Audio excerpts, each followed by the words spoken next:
అందరికీ నా నమస్కారాలండి. ఇప్పుడు మీరు చూస్తున్నది 10th క్లాస్ CBSE సిలబస్ ఏదైతే ఉందో దానికి సంబంధించిన పాఠాలు ఉన్నటువంటి ప్లేలిస్ట్ అనేది మీరు చూస్తున్నారు. ఇప్పుడు మనం చెప్పుకోబోయేది సెకండ్ యూనిట్‌కి సంబంధించింది Nelson Mandela long walk to freedom మనం చెప్పుకోబోతున్నాం. దానికి ముందున్న పాఠ్యాంశాలు ఏవైతే ఉన్నాయో పోయమ్స్ అన్నీ కూడా పూర్తి చేయబడినాయి. అట్లానే మిగతా గ్రామర్ కానివ్వండి అండ్ సప్లిమెంట్ రీడర్ కానివ్వండి, వర్క్ బుక్ కానివ్వండి, ఈ విధంగానే ప్లేలిస్ట్లు ఉంటాయి. డిస్క్రిప్షన్లో మీకు అవైలబుల్గా ఉంటాయి. ఒకవేళ మీకు యాక్సెస్ చేయడం కష్టంగా ఉన్నట్లయితే సింపుల్గా 10 అని రాసి లింక్ అని గనక మీరు కామెంట్ సెక్షన్లో అడిగినట్లయితే ఖచ్చితంగా దానికి సంబంధించిన లింక్స్ అనేవి నేను ప్రొవైడ్ చేస్తాను. సెకండ్ యూనిట్ని Nelson Mandela long walk to freedom. ఇది నెల్సన్ మండేలా గారు రాసినటువంటి ఆత్మకథ. ఈ ఆత్మకథలో ఒక భాగాన్ని మనం ఇప్పుడు చూడబోతున్నాం. నెల్సన్ మండేలా గారి పూర్తి పేరు Nelson Rolihlahla Mandela. Nelson Rolihlahla Mandela. Before you read, మొత్తం ఈ లెసన్ ఏదైతే ఉందో అది చదవబోయే ముందు మనం అర్థం చేసుకోవాల్సిన అంశాలు కొన్ని ఉన్నాయి. అదేంటంటే అపార్థీడ్ అనేది ఒకటి. అపార్థీడ్ ఈజ్ ఏ పొలిటికల్ సిస్టమ్, ఒక రాజకీయ వ్యవస్థ ఇది. That separates people. ఏం చేస్తుంది ఈ రాజకీయ వ్యవస్థ అంటే ప్రజల్ని విభజిస్తుంది అకార్డింగ్ టు దేర్ రేస్. ఏదైతే జాతి పరంగా విభజిస్తుంది. అపార్థీడ్ అంటే వర్ణ వివక్ష, శ్వేత జాతీయులు నల్ల జాతీయులు అనేటటువంటి వివక్ష. ఈ వివక్ష చూపించడం చాలా సులభం, ఎందుకంటే కంటికి కనబడుతూ ఉంటారు కాబట్టి నల్లగా ఉన్నదెవరో తెల్లగా ఉన్నదెవరో సులభంగా డిఫరెన్షియేట్ చేయొచ్చు, వాళ్ళ మీద పెత్తనం చేయొచ్చు. శ్వేత జాతీయులంతా ఈ నల్ల జాతీయుల మీద పెత్తనం అనేది చేయడం మొదలుపెట్టారు. ఏంటి, ఎక్కడ జరిగింది ఏంటనేది మనం క్లియర్గా చూద్దాం ఈ విషయాలు. ఈ అపార్థీడ్ అనేది ఎక్కడుంది అనేసి అడుగుతున్నాను. Next, can you say which of 3 countries named below had such a political system until very recently. ఇక్కడ చూసినట్లయితే ఈ కింద ఇచ్చినటువంటి యునైటెడ్ స్టేట్స్ ఆఫ్ అమెరికా కానివ్వండి, లేదా సౌత్ ఆఫ్రికా కానివ్వండి, ఆస్ట్రేలియా, వీటిలో ఏది ప్రస్తుతం వరకు కూడా ఇటువంటి రాజకీయ వ్యవస్థ అనేది అమల్లో ఉంది? ప్రస్తుతం అంటే చివరి వరకు కూడా లేటెస్ట్గా ఏది ఉంది? మనం గమనించినట్లయితే యునైటెడ్ స్టేట్స్ ఆఫ్ అమెరికాలో బానిసత్వం అనేది ఉంది. ఈ బానిసత్వం అంటే ఏంటంటే నల్ల జాతీయుల్ని బానిసలుగా అమ్మేసేవాళ్ళు. జనరల్గా ఎట్లా ఉంటుందంటే ఒక సంత ఉండేది, పశువులను ఎలా అయితే అమ్ముతారో అట్లానే ఈ నల్ల జాతీయుల్ని కట్టేసి వేలం పాట వేస్తారు. ఎవరికి ఇష్టం వచ్చినట్లు వాళ్ళు కొనుక్కొని వెళ్ళిపోయేవాళ్ళు. ఈ యునైటెడ్ స్టేట్స్ ఆఫ్ అమెరికాలో ఏంటంటే వందల కొద్ది ఎకరాలు వాళ్ళు ఆపుకున్నారు, వెళ్ళి ఎవరు కావాల్సిన వాళ్ళు ఆపేసుకున్నారు. ఒకప్పుడు అమెరికా ప్రాంతంలో ఎవరో ఆదివాసి ప్రజలు ఉండేవాళ్ళు అంతే. కానీ ఎప్పుడైతే ఇంగ్లాండ్ నుంచి బయలుదేరి వెళ్ళారో కొంతమంది పిల్గ్రిమ్ ఫాదర్స్ అంటారు, వాళ్ళు వెళ్ళిపోయిన తర్వాత కొన్ని వందల వేల ఎకరాలని వాళ్ళు ఆపుకోవడం జరిగింది. అప్పుడు వాళ్ళకి అందులో పని చేయడానికి బానిసలు కావాల్సి వచ్చింది. ఆఫ్రికా ప్రాంతం నుంచి వీళ్ళని ఏం చేశారంటే తీసుకెళ్ళిపోయి అక్కడ చాలా దయనీయమైన పరిస్థితుల్లో ఉంచి వాళ్ళని బానిసలుగా అమ్మేయడం జరిగింది. అయితే తర్వాత అబ్రహాం లింకన్ ఆ బానిసత్వాన్ని రద్దు చేయడం, దాంతో యుఎస్ఏలో ఈ విధానం ఎప్పుడో రూపుమాపబడింది. ఆస్ట్రేలియాలో ఆదివాసీల మీద ఉంది. అయితే ముఖ్యంగా మనం ఇప్పుడు చెప్పుకున్న అపార్థీడ్ అనే సిస్టమ్ అనేది మాత్రం సౌత్ ఆఫ్రికాలో ఉంది. ఈ సౌత్ ఆఫ్రికాలో ఉండడానికి అసలు కారణం ఏంటంటే సింపుల్గా విషయం అర్థమైతే మీకు బాగా అర్థమవుతుంది.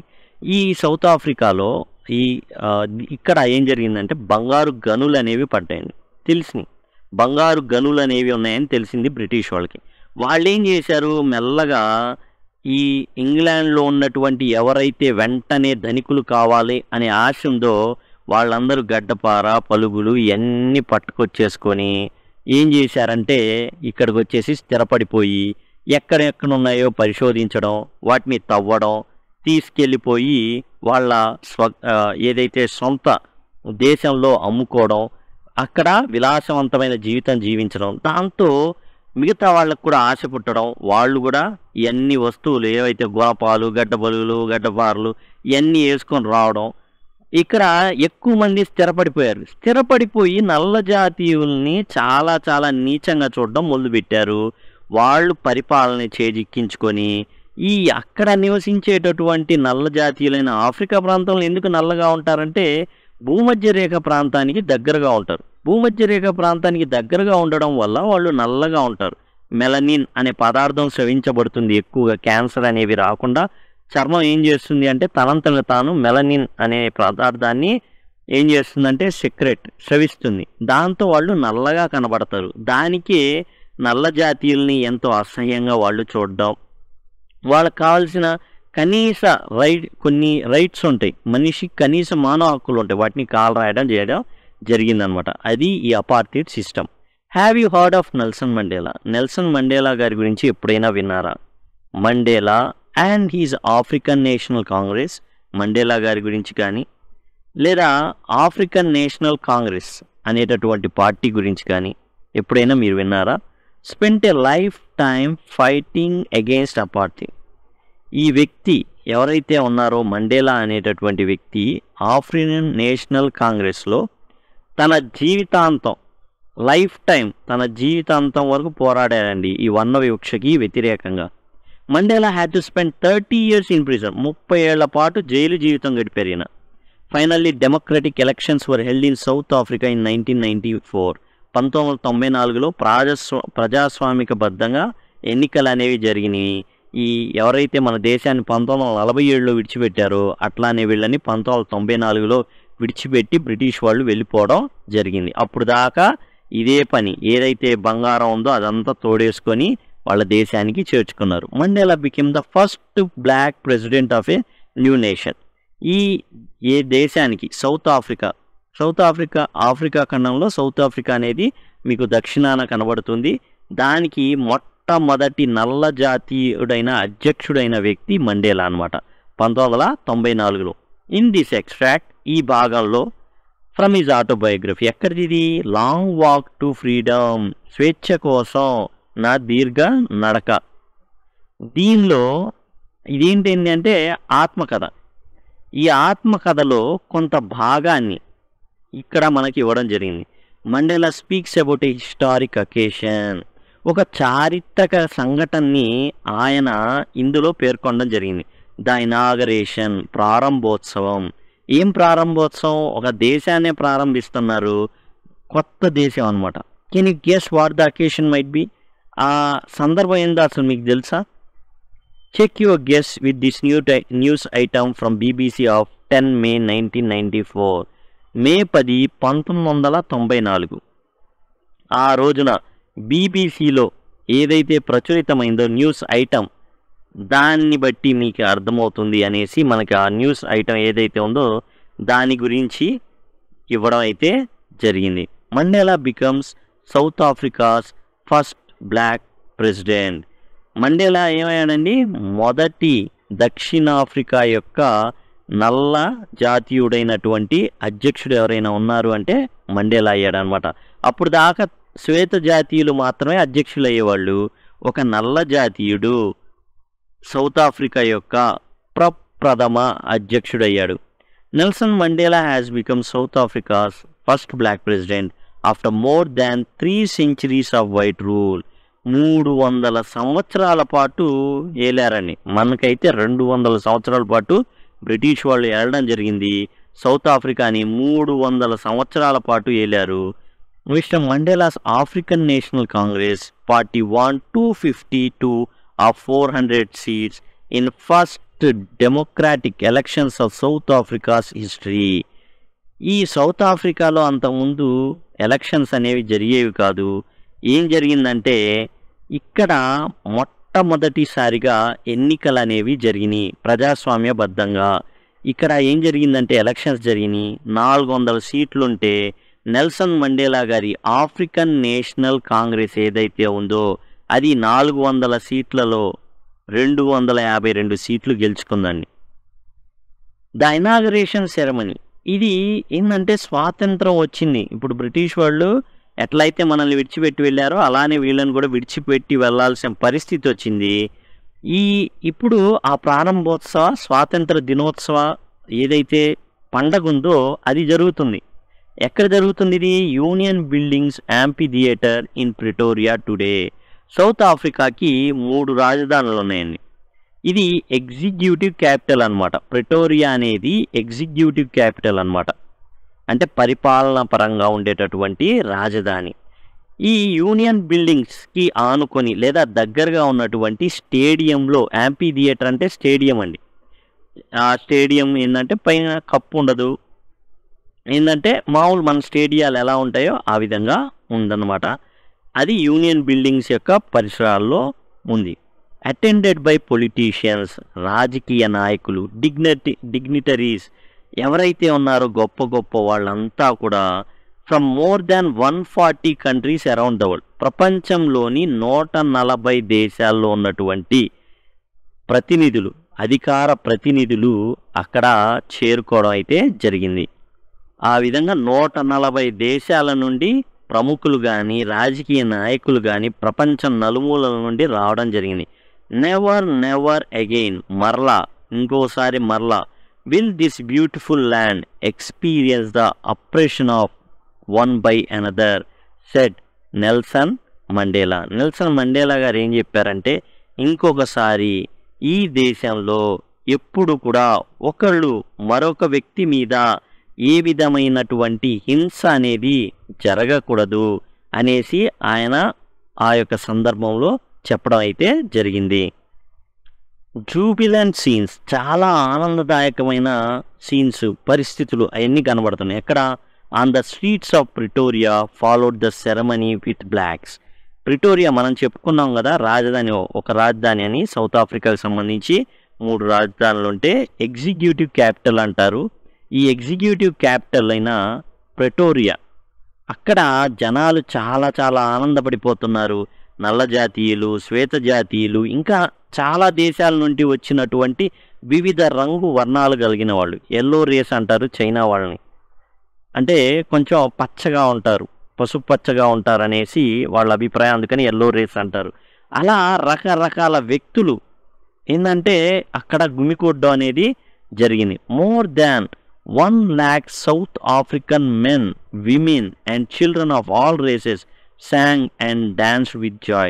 ఆ వీధుల్లో దరిదాపుగా లక్షల మంది సౌత్ ఆఫ్రికా మనుషులు కానీ, ఆడోళ్ళు కానీ, లేకపోతే మగవాళ్ళు, ఆడోళ్ళు, పిల్లలు అందరు కలిసి ఏం చేస్తున్నారంటే డ్యాన్సులు వేయడం, అసలు పాటలు పాడడం, చాలా సంతోషపడుతున్నారనమాట. 10th May dawned bright and clear. మే 10 రానే వచ్చింది. ఏ రోజు ఇదంటే వారికి స్వాతంత్ర దినోత్సవం.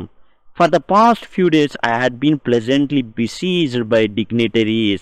చాలామంది ప్రముఖులు ఈయన చుట్టే ఉన్నారు. ఎందుకంటే నెల్సన్ మండేలా గారు ఇంతవరకు సౌత్ ఆఫ్రికా దేశాన్ని ఎవరు కూడా గుర్తించాల, దాన్ని ఒక రకంగా వెలివేశారు. కారణం ఏంటంటే అది ప్రజాస్వామ్యబద్ధ దేశం కాదు. ఇక్కడ పరిపాలిస్తున్న ఎవరైతే బ్రిటిష్ వాళ్ళు ఉన్నారో వాళ్ళ దేశం ప్రజాస్వామ్యతంగా, వాళ్ళ ప్రజలు ప్రజాస్వామ్యంలో చక్కగానే ఉన్నారు. కానీ వాళ్ళు పరిపాలించేటటువంటి వేరే దేశాల్లో ఏదైతే సౌత్ ఆఫ్రికా ఉందో అక్కడ మాత్రం ప్రజలు ఎన్నో ఘోర అవమానాలకి అలా ఉంటున్నారనేసి, ఇదే న్యాయం అని వేరే దేశాలు ఎవ్వరు కూడా ఈ సౌత్ ఆఫ్రికాకి వెళ్ళడం అనేది ఆపేశారు. ఎవరు కూడా గుర్తించాల, ఎవరు కూడా ఈ దేశాన్ని బహిష్కరించారనమాట. ఎవరు ఎందుకని? ఇక్కడ రాక్షస పాలన సాగుతుంది కాబట్టి మేమెవరం వెళ్ళమన్నారు. కానీ ఇప్పుడు నల్ల జాతీయులకి పగ్గాలు ఇవ్వడం జరిగింది, కొత్త దేశంగా ఆవిర్భవించడం జరిగింది. అంటే కొత్త దేశమే కానీ స్వాతంత్రం వచ్చింది కాబట్టి ఇక్కడ ప్రముఖులందరూ ఏం చేశారు, ఈయన చుట్టూరు ఉన్నారు వరల్డ్ లీడర్స్, ప్రపంచ నాయకులంతా, who are coming to pay their respects before the inauguration. ఈ అద్భుతమైన ఆహ్వానం అనేది వాళ్ళకి అందిందనమాట. మా దేశాన్ని కొత్తగా ప్రారంభించబోతున్నాం, నూతనంగా మేము ఏం చేయబోతున్నాం, స్టార్ట్ చేయబోతున్నాం మా జీవితాన్ని, కాబట్టి మీరు అందరూ కూడా రావాలి అనేసరికి వీళ్ళందరూ కూడా ఆనందాన్ని వాళ్ళతో పంచుకోవడానికి పే దే రెస్పెక్ట్స్. కాబట్టి వాళ్ళు వచ్చి సాధారణంగా ఏంటంటే ఈ అద్భుత కార్యాన్ని ఏంటంటే వెరీ గుడ్, మీ దేశం కొత్తగా అవబోతుంది, ఖచ్చితంగా దీని మీద స్వాగతిస్తున్నాం, ఇంతవరకు మీ దేశానికి రాలా, ఎందుకని రాక్షస పాలన ఇక్కడ ఉంది కాబట్టి రాలా, ఇక నుంచి మేము కూడా మీకు స్నేహస్తం ఇస్తాం. The inauguration would be the largest gathering ever of international leaders on South Africa soil. ఇంతవరకు ఎప్పుడు కూడా ఈ దక్షిణ ఆఫ్రికాకి సంబంధించి ఆ గడ్డ మీద ఇంత పెద్ద ఎత్తున ఒక వేడుక అనేది జరగల. ప్రారంభ వేడుకలు ఇవి.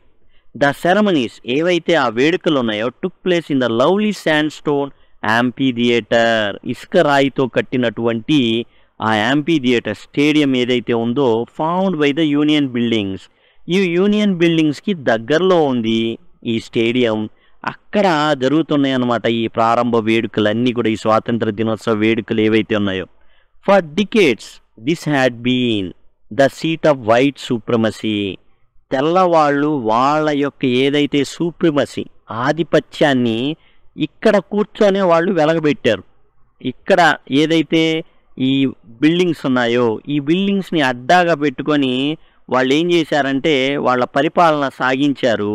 ఇప్పుడు అదే చోటున వీళ్ళు ఏం చేస్తున్నారంటే ఇక్కడ ప్రారంభోత్సవం అనేది జరుగుతుంది. వాళ్ళ యొక్క నూతనమైన జీవితానికి స్టార్ట్ అనేది జరుగుతుంది. స్వాతంత్ర దినోత్సవ వేడుకలు అక్కడే జరుగుతున్నాయి. It was a sight of a rainbow gathering of different colours. అక్కడ చూస్తుంటే ఒక ఇంద్రధనస్సు గనక కలర్స్ 7 కలర్స్లో ఉంటాయి ఇంద్రధనుస్సు. అట్లా రకరకాల జాతుల ప్రజలు ఉన్నారు. ఎల్లో రేసెస్ ఉన్నారు, బ్లాక్ రేసెస్ ఉన్నారు, వైట్ రేసెస్ ఉన్నారు. సార్ వైట్ రేసెస్ ఎందుకున్నారంటే కొంతమంది శ్వేత జాతీయులు అక్కడే పుట్టారు, ఆ దేశంతో పేగుబంధాన్ని పెట్టుకున్నారు కాబట్టి వాళ్ళు అక్కడే ఉండిపోయారు. కొంతమంది వాళ్ళు వాళ్ళ దేశానికి వెళ్ళిపోవాలి. మా దేశం ఏంటంటే సౌత్ ఆఫ్రికా. ఎందుకని అంటే ఈ సౌత్ ఆఫ్రికా ఎక్కువగా తీర ప్రాంతంలో ఉంటుంది కాబట్టి శ్వేత జాతీయులు కూడా ప్రశాంతంగా బతికేటటువంటి శీతోష్ణ స్థితి అక్కడ ఉంటుందన్నమాట. అందుకని వాళ్ళు అక్కడే ఉండిపోయారు. డిఫరెంట్ కలర్స్ వీళ్ళంతా ఎన్నో కలర్స్ చెప్పుకున్నాం కదా, శ్వేత జాతీయులు, నల్ల జాతీయులు, ఆ తర్వాత ఎల్లో రేస్ అంటారు వాళ్ళు. And nations for the installation of south Africa's first democratic non racial government. ఇది సౌత్ ఆఫ్రికా యొక్క మొట్టమొదటి వర్ణ వివక్షత లేనటువంటి ప్రభుత్వం అనేది ఏర్పడుతుంది. ఎట్లా ప్రజాస్వామ్యబద్ధంగా ఎన్నుకోబడింది నెల్సన్ మండేలా దానికి తొలి అధ్యక్షుడు, తొలి నల్ల జాతీయుడైన అధ్యక్షుడు అనమాట. On that lovely atom day అంటే ఆకులు రాలే కాలం అని, మే 10 వాళ్ళకి ఆకులు టోటల్గా రాలుతాయి అన్నమాట, అంటే చెట్లు మోడుగా అయిపోతాయి. I was accompanied by my daughter Zenani. ఆయన కూతురు జనానీని వెంట పెట్టుకొని ఆయన అక్కడికి రావడం జరుగుతుంది. ఆ యాంపీ థియేటర్ స్టేడియం అనుకున్నాం కదా, ఆ స్టేడియంకి రావడం జరుగుతుంది. ఆయన కూతురు పేరు వచ్చేసి జనాని. ఆన్ ద పోడియం అంటే తెలుసు కదా, పీట. మనం ఇట్లా నిలబడి మాట్లాడుతుంటారు జనరల్గా. పోడియం దగ్గర ఇట్లా మైక్ ఉంటుంది కదా, అక్కడ నించొని మాట్లాడతారు, దీన్ని పోడియం అంటారు. Mister de Klerk was first sworn in as second deputy president. మొట్టమొదటిగా రెండవ అధ్యక్షుడుగా, డిప్యూటీ అంటే ఏంటంటే ఉపాధ్యక్షులు అంటారు, డిప్యూటీ ప్రెసిడెంట్ అంటే ఉపాధ్యక్షులు, సెకండ్ డిప్యూటీ ప్రెసిడెంట్ అంటే రెండవ ఉపాధ్యక్షుడుగా మిస్టర్ డి క్లార్క్ని ఎన్నుకోవడం జరిగింది. ఆయన ముందు ప్రమాణ స్వీకారం చేశారనమాట. స్వానిన్ అంటే ప్రమాణ స్వీకారం చేయడం మొదటిగా ఆయన చేశాడు. Then Thabo Mbeki was sworn in as first deputy president. Thabo Mbeki ఏం చేశాడంటే మొదటి ఉపాధ్యక్షుడిగా ఆయన ప్రమాణ స్వీకారం చేయడం జరిగింది. When it was my turn, మరి మండేలా గారి యొక్క అవకాశం వచ్చింది. మండేలా గారి ఇప్పుడు టర్న్, ఆయన అధ్యక్షుడిగా ఏం చేయాలి, ప్రమాణ స్వీకారం చేయాలి. I pledge to obey and uphold the constitution. ఆయన ఏం చేశాడంటే ప్రతిజ్ఞ చేశాడు, ఎట్టి పరిస్థితుల్లోనైనా రాజ్యాంగాన్ని నేను కాపాడుతాను. To devote myself to the well being of republic and its people. ఆయన ఏం చేశాడంటే ఈ ఏదైతే ఆఫ్రికా సౌత్ ఆఫ్రికా ఉందో దాన్ని సంరక్షిస్తాను అనేసి ఆయన చెప్పడం జరిగింది. ఆయన ప్రతిజ్ఞ పూనారనమాట. టు ద అసెంబ్లీ గెస్ట్, టోటల్గా అక్కడ వచ్చినటువంటి ఎవరైతే ప్రపంచ దేశాల నుంచి వచ్చారో అప్పుడు దాకా ఈ దేశాన్ని వెలివేశారు. కారణం ఏంటంటే నల్ల జాతీయులందరినీ చాలా వివక్షకు గురి చేసేవాళ్ళు. ఆఖరికి మహాత్మా గాంధీ గారిని పిలువనంపుతారు. అయ్యా మా దేశంలో ఇలా ఉంది, మరి మీరు రండి అనేసి కూడా ఆయన బ్రతికున్నప్పుడు భారతీయులు కొంతమంది అక్కడ ఉన్నవాళ్ళు ఆయన్ని పిలిపిస్తారు కొన్ని కేసుల విషయాలు. ఆఖరికి ఆయన్ని ఏంటంటే ట్రైన్ నుంచి గెంటేయడం, ఇట్లాంటివి రకరకాల సిచ్యువేషన్స్ ఆయన అప్పట్లోనే ఫేస్ చేశారు మహాత్మా గాంధీ గారు బ్రతికున్నప్పుడు. అక్కడికి వచ్చినట్టు గెస్ట్ వాళ్ళతో చెప్పారనమాట, తాను రాజ్యాంగానికి కట్టుబడి ఉంటానని, తన దేశాన్ని సంరక్షించుకుంటానని ఆయన ప్రతిజ్ఞ చేయడం జరిగింది. I said today all of us do by our presence here confer glory and hope to new born liberty. ఆయన ఏం చెప్పారంటే, ఈ రోజున అందరూ మీ అందరి సమక్షంలో ఇక్కడ ఎట్లా ఉందంటే ఒక గ్లోరీ అండ్ హోప్ అనేది పుట్టింది, ఒక పవర్ ఉంది ఇక్కడ. అంతేకాదు ఒక ఆశ, నమ్మకం ఇవన్నీ కనబడుతున్నాయి. ఇక్కడ ప్రజల్లో ఏం జరిగిందంటే, ఇక్కడ మిమ్మల్ని అందరినీ చూశాక ఇక్కడ జరుగుతున్నది ఏదైతే ప్రజాస్వామ్యబద్ధంగా ఎన్నికలు జరిగినాయి, ఒక ఆశ చిగురించింది ఈ కొత్తగా పుట్టిన ప్రజాస్వామిక దేశంలో. Out of the experience of an extraordinary human disaster that lasted two long.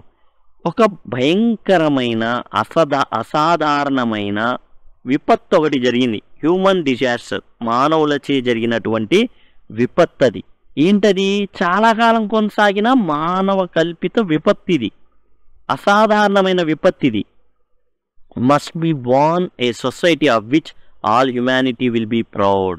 అందులో నుండి ఈ మనుషులు ఎవరైతే ఉన్నారో వాళ్ళందరూ గర్వంగా ఫీల్ అయ్యేటట్టు, ఆ విధంగా గర్వంగా ఫీల్ అయ్యే విధంగా మన జాతి నిర్మితం అవ్వాలి. అంటే ఇక్కడ ఏంది ఎక్స్ట్రాడినరీ హ్యూమన్ డిజాస్టర్ అంటే ఏంటంటే అపార్థిడ్. ఏదైతే నల్ల జాతిల్ని కుక్కల కన్నా హీనంగా భావించి వాళ్ళని ఎంతగానో వాళ్ళ జీవితాలు చంపేయచ్చు. ఒక శ్వేత జాతీయుడు కనుక నల్ల జాతీయుడిని కనుక చంపేస్తే పెద్ద కేసు ఉండదు, జస్ట్ అట్లా హాజరవుతాడు, తర్వాత వెళ్ళిపోతాడు అంతే, పెద్ద కేసులు కూడా ఉండవు. అలా అంత హీనంగా మనుషుల్ని చూస్తున్నారంటే మానవత్వం లేనటువంటి అటువంటి వ్యవస్థలో నుండి మనుషులు గర్వపడే విధంగా మన దేశం గొప్పగా అవ్వాలి. వి హూ వర్ అవుట్లాస్, ఒకప్పుడు మనందరం నేరస్తులుగా చూసేవాళ్ళు. నల్ల జాతీయులు అంటే నల్లగా ఉన్నాడంటే అసలు యాక్చువల్గా నలుపు నారాయణుడు మెచ్చు అంటారు. అలాంటిది అసలు నలుపు అంటే వీడు క్రిమినల్, నేరస్తుడు వీడు అంతే. నాట్ సో లాంగ్ ఎగో చూస్తే నిన్నటి మొన్నటి వరకు కూడా నల్లగా ఉన్న వాళ్ళని చూసి నేరస్తులుగా భావించారు. Have today been given rare privilege to be host of the nations of the world on our own soil. ఈ అవుట్ క్లాస్ ఎవరు? ఈ నల్లగా ఉన్నటువంటి నేరస్తులు ఎవరు అంటే Mandela and his co. Mandela and co అంటే మండేలా ఆయనతో పాటు దేశం కోసం, స్వాతంత్రం కోసం ఎవరైతే పాల్గొన్నారో వాళ్ళందరినీ కూడా దేశద్రోహులుగా లేకపోతే నేరస్తులుగా వాళ్ళని జైళ్ళలో పెట్టారు. 30 ఏళ్ల పాటు మండేలా జైల్లో మగ్గాల్సి వచ్చింది. వాళ్ళకి ఇప్పుడు జైల్లో ద్రోహులు, దేశద్రోహులు లేకపోతే నేరస్తులు అని పేర్కొన్నారో వాళ్ళ చేతికే తీసుకొచ్చి వాళ్ళ చేతిలోనే అధికారం ఇచ్చారు ప్రజలు. ఎందుకని? వాళ్ళు దేశద్రోహులు కాదు, దేశం కోసం వాళ్ళ ప్రాణాలని కూడా పణంగా పెట్టి కుటుంబాలని వదిలేసి జైలు జీవితాన్ని గడిపినటువంటి వ్యక్తులు అన్నమాట. We thank of all of our distinguished international guests. కాబట్టి అక్కడికి వచ్చినటువంటి అందరికీ డిస్టింగ్విష్డ్ అంటే గ్రేట్ అని, ఇంటర్నేషనల్ గెస్ట్ చాలామంది గొప్ప గొప్ప వాళ్ళందరూ వచ్చారు. వాళ్ళందరికీ కూడా for having come to take position with the people of country of what is after all a common victory for justice, peace, for human dignity. కాబట్టి వాళ్ళందరికీ, ఈ ప్రజలందరి తరపున మేము మీకు ధన్యవాదాలు తెలియజేస్తున్నాం. గొప్ప గొప్ప వ్యక్తులు వచ్చారు, వాళ్ళందరికీ మేము మా ప్రజల తరపున మీకు ధన్యవాదాలు తెలుపుతున్నాం. Having come to take position with the people of a country. మా ప్రజలతో పాటు మీరు కూడా ఏం చేస్తున్నారు? ఇక్కడ విక్టరీ జరిగింది, విజయం పొందాం, ఆ విజయంలో వీళ్ళు కూడా పాలు పొందుతున్నారు. వచ్చిన వాళ్ళు అప్పుడు దాకా రాని వాళ్ళు ఇప్పుడు వచ్చారు. ఎందుకు వచ్చారు? గుర్తించడానికి వచ్చారు. అక్కడ ఒక విజయం జరిగింది, న్యాయం జరిగింది, అక్కడ శాంతి అనేది ఉంది. అంతే. మనిషికి ఏమి ఇస్తున్నారు? గౌరవం ఇస్తున్నారు. ఇంతకుముందు గౌరవం లేదు. ఇప్పుడు మనిషి అంటే గౌరవం ఇస్తున్నారు ఈ ప్లేస్లో అని వచ్చారు వీళ్ళంతా. కాబట్టి వాళ్ళందరికీ కూడా ధన్యవాదాలు తెలియజేయడం జరిగింది మండేలా గారు. ఇది కేవలం ఆఫ్రికా ప్రజల యొక్క విజయమో లేకపోతే అనేం కాదు, టోటల్ మానవాళికే ఒక విజయం ఇది. జస్టిస్, న్యాయం జరిగింది, శాంతి దొరికింది అండ్ మనుషులకు గౌరవం అనేది దక్కడం జరిగింది. We have at last achieved our political emancipation. ఇక్కడ మనకి ఎమాన్సిపేషన్ అంటే ఫ్రీడమ్ అండి, అంటే స్వేచ్ఛ దొరికింది. రాజకీయ స్వేచ్ఛ అనేది ఈ సౌత్ ఆఫ్రికాలో ఉన్నటువంటి నల్ల జాతీయులకి దొరికింది. We pledge ourselves to liberate all our people from the continuing bondage of poverty, deprivation, suffering, gender and other discrimination. ఇప్పుడు ఏంటంటే ప్రతిజ్ఞ చేస్తున్నారు. ఏమంటే ఇప్పుడు సౌత్ ఆఫ్రికాలో ఉన్నటువంటి ప్రజలందరికీ కూడా పేదరికంలో నుంచి బయటపడాలి. డిప్రివేషన్, ఒక్కొక్కళ్ళకి ఒకటి లాక్కున్నారండి, ఒక్కొక్కళ్ళకి ఒకళ్ళు ఏముంది, కనీస స్వేచ్ఛ లేదు. ఈ నల్ల జాతికి కనీస స్వేచ్ఛ లేదు, ఏదైనా కోపం వస్తే కాల్చిపడేయచ్చు. ఇక స్వేచ్ఛ ఏమున్నట్టు, డిప్రివేషన్ అంటే లేమి. టోటల్గా చాలా ఒక్కొక్కళ్ళ దగ్గర ఒక్కొక్కటి లేదు, స్వేచ్ఛ లేదు, స్వాతంత్రం లేదు, ఆర్థిక ప్రగతి లేదు, ఆరోగ్యం లేదు, ఎలాంటి స్వేచ్ఛాపూరిత వాతావరణం వీళ్ళకి లేదు. అది కల్పించాలి ఎవరికి, సౌత్ ఆఫ్రికాలో ఉన్నటువంటి ప్రతి ఒక్కరికి. సఫరింగ్, అందరు కూడా హింసింపబడ్డారు, బాధించబడ్డారు, కాబట్టి వాళ్ళందరూ బాధల్లో ఉన్నారు. అండ్ జెండర్ డిస్క్రిమినేషన్, ఇంతేకాదు ఆడ మగకు సంబంధించిన లైంగిక విభేదాలు కూడా ఉన్నాయి. వాటన్నిటిని ఏం చేయాలంటే తీసివేయగలగాలి. అప్పుడే అనుకున్నటువంటి సౌత్ ఆఫ్రికా అనేది మరలా రాగలదు. Never never never again shall it be that this beautiful land will again experience the oppression of one by another.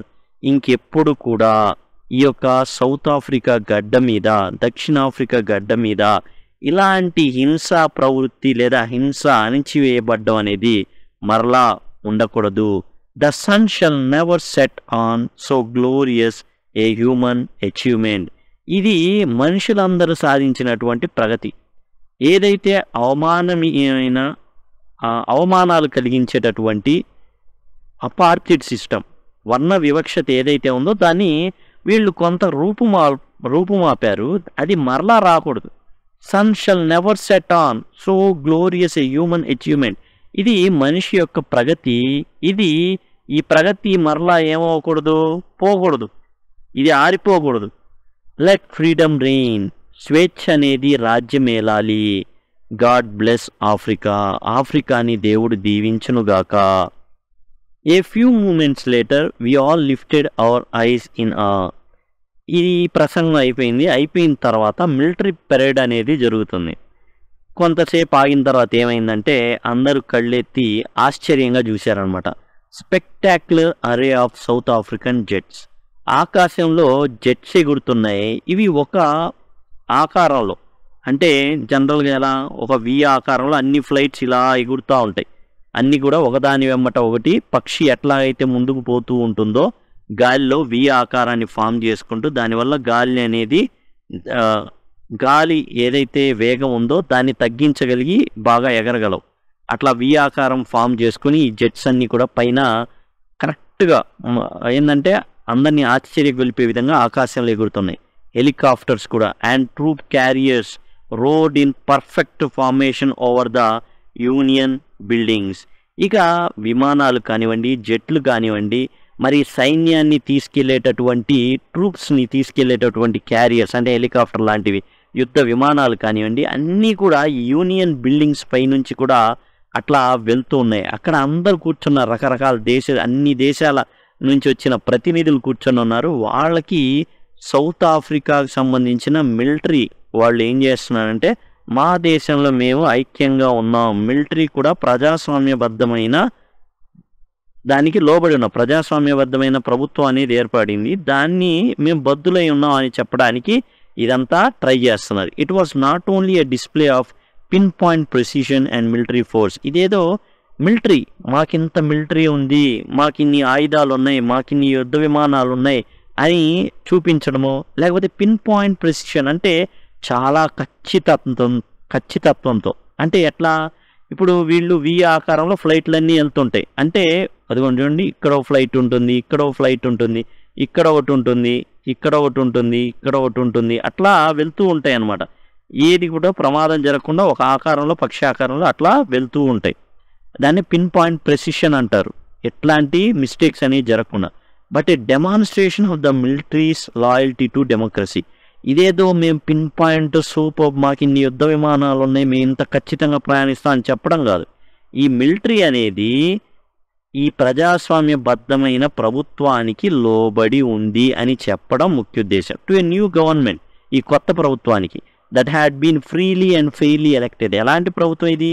ప్రజల చేత, ప్రజల కొరకు ఎన్నుకోబడినటువంటి ప్రభుత్వం ఇది. Only moments before the highest generals of South African defence force. దీనికన్నా ఇది జరగడానికి కొంచెం ముందు ఏం జరిగిందంటే, సౌత్ ఆఫ్రికా డిఫెన్స్, రక్షణ రంగంలో ఉన్నటువంటి అధికారులు ఎవరైతే ఉన్నారో, హైయెస్ట్ జనరల్స్ అధికారులు ఎవరైతే ఉన్నారో, అలానే పోలీసులు ఎవరైతే ఉన్నారో, they just bedecked with ribbons and medals from days gone by. పూర్వపు అధికారులు ఇచ్చినటువంటి, ఈ అధికారులు ఎవరైతే ఉన్నారో, పూర్వపు అధికారులు ఉంటారు కదా వీళ్ళ మీద, అధ్యక్షులు, వాళ్ళు ఇచ్చినటువంటి రిబ్బన్లు తొడుక్కొని మెడల్స్ పెట్టుకొని వచ్చారు. ఎవరు? పోలీసులు కానివ్వండి, ఆ తర్వాత సైన్యానికి సంబంధించి నావికాదళం కావచ్చు, రక్షణ కావచ్చు, వీళ్ళందరూ కూడా ఏం చేశారంటే మండేలా గారి దగ్గరికి వచ్చారు. వాళ్ళ గుండెల మీద చూస్తే ఎవరు ఇచ్చినవి ఉన్నాయి? అన్నీ పాత గవర్నమెంట్ ఎవరైతే ఉన్నారో బ్రిటిష్ వాళ్ళు మెడల్స్ ఇచ్చారు, అవన్నీ ధరించుకొని వచ్చారు. వాళ్ళు సెల్యూటెడ్ మీ. అలా వచ్చి వాళ్ళు ఏం చేశారంటే ఇతనికి, మండేలా గారికి సెల్యూట్ చేయడం జరిగింది. And pledged their loyalty. ఇక నుంచి మీ ప్రభుత్వానికి మేము లోబడి పనిచేస్తాము, మేము ఏమాత్రం కూడా తిరుగుబాటు చేయము అని చెప్పడం అయితే జరిగింది. I was not unmindful of the fact that. ఇదేమి నాకు తెలియంది ఏం కాదు, మర్చిపోలేదు ఈ విషయాన్ని. ఎవరు? మండేలా, నెల్సన్ మండేలా మర్చిపోలా. That not so many years before they would not have saluted but arrested me. ఇప్పుడు వచ్చి సెల్యూట్ చేస్తున్న పోలీసులు ఎవరైతే ఉన్నారో, రక్షణ రంగ అధికారులు ఎవరైతే ఉన్నారో, వీళ్ళంతా ఒకప్పుడు ఈయన్ని అరెస్ట్ చేసిన వాళ్ళు. నెల్సన్ మండేలా గారిని నిర్దాక్షిణ్యంగా అరెస్ట్ చేసి జైల్లో 30 ఏళ్ళు మగ్గేటట్టు చేసినటువంటి వాళ్ళు వీళ్ళు. వీళ్ళే ఇప్పుడు వచ్చి ఏం చేస్తున్నారు? సెల్యూట్లు కొడుతున్నారు. ఏం మర్చిపోలా. Finally A షెవ్రాన్ of ఇంపాలా. ఇంపాలా అంటే జెట్స్ అండి, ఇంపాలా జెట్స్ ఆ పేర్లు అనమాట, జెట్ పేర్లు. మనం అప్పుడప్పుడు ఆకాశంలో చూస్తుంటే మేఘాలు గుండా జెట్ వెళ్తున్నట్టుగా కనబడుతుంది కదా, ఇంపాలా జెట్స్. ఈ ఇంపాలా జెట్స్ ఎట్లా? షెవ్రాన్ అంటే వి ఆకారంలో, ఇట్లా వి ఆకారంలో ఫామ్ అయ్యి జెట్స్ అన్నీ కూడా స్మోక్ ట్రైల్ని వదులుతున్నాయి. అంటే వాటి వెనక నుంచి ఏమవుతుందంటే పొగ వస్తుంది. ఎలాంటివి? నల్లటిది, ఎర్రటిది, గ్రీన్ ఆకుపచ్చ, బ్లూ నీలం and gold colour.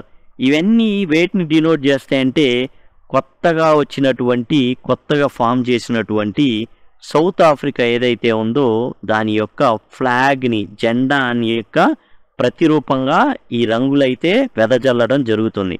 The day was symbolised for me by the playing of our 2 national anthems. ఇప్పుడు ఈ ప్రోగ్రాం అంతా జరుగుతుంది. ఆ రోజునే ఏం జరిగిందంటే 2 జాతీయ గీతాలు పాడడం జరిగింది. ఆ రోజున 2 జాతీయ గీతాలు పాడడం జరిగింది. విజన్ ఆఫ్ వైట్స్ సింగింగ్ ఎన్కోసి సికిలేల్ ఈ ఆఫ్రికా.